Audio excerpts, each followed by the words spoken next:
Le troisième nom qui fut donné à Dieu dans Genèse 32, 26 à 29 est le Dieu de Jacob.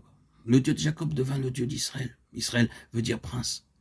Lorsque Dieu rencontra Jacob pour la première fois, il était rempli de crainte. Après avoir connu 22 ans d'épreuve, il fut complètement transformé et il devint un prince de Dieu.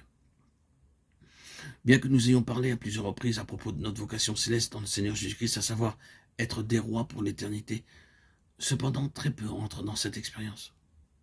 Au lieu de vivre comme des rois, nous vivons souvent comme des mendiants. Nous sommes pleins de crainte, de doute et d'anxiété, et nous n'avons pas de foi. Notre Dieu, qui est le Dieu de Jacob, nous appelait à être des rois et des prêtres pour toujours dans son royaume céleste. Maintenant que nous sommes sur terre, nous sommes préparés à la royauté. Ceux qui sont rachetés et lavés par le précieux sang du Seigneur peuvent chanter le cantique de Apocalypse 5, 9, 10. Un jour, nous serons avec le Seigneur Jésus-Christ comme des rois célestes, comme ses collaborateurs à tout jamais. Ainsi, nous croyons du cœur ceci. Mon Seigneur, mon Sauveur et mon Rédempteur m'a racheté par son sang précieux afin que je sois un roi pour lui et que je règne avec lui en tout premier lieu pour 1000 ans sur terre et ensuite à tout jamais dans la création nouvelle. Nous devrions prier, Seigneur, je te remercie pour toute épreuve dans ma vie. Elle est, je le crois, une préparation, un enseignement en vue de ma position au ciel comme roi céleste. Si vous croyez vraiment cela, vous pouvez vaincre toute épreuve, toute difficulté, toute peine dans votre vie. Celles-ci agiront en profondeur pour vous préparer à ce royaume céleste. Nous avons vu dans les précédents audios que Dieu fut appelé le Dieu d'Abraham, le Dieu d'Isaac, le Dieu de Jacob. Son quatrième nom fut et est toujours « Je suis celui qui suis » Exode 3, 14.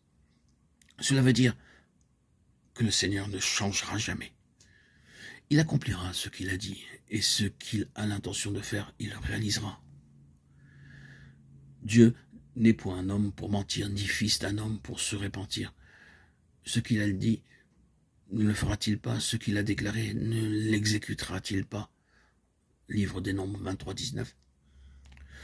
Nous ne dépendons pas de notre courage ou de nos qualifications, mais des promesses de Dieu, en les réclamant jour après jour, pour devenir pour Dieu un serviteur utile et fécond.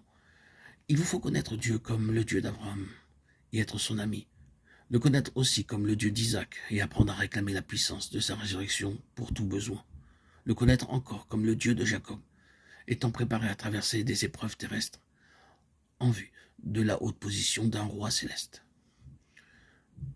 Que le « Je suis celui qui suis » Exode 3, 14, le Dieu vivant et fidèle qui tient ses promesses, nous rende tous plus utiles et plus féconds dans son ministère.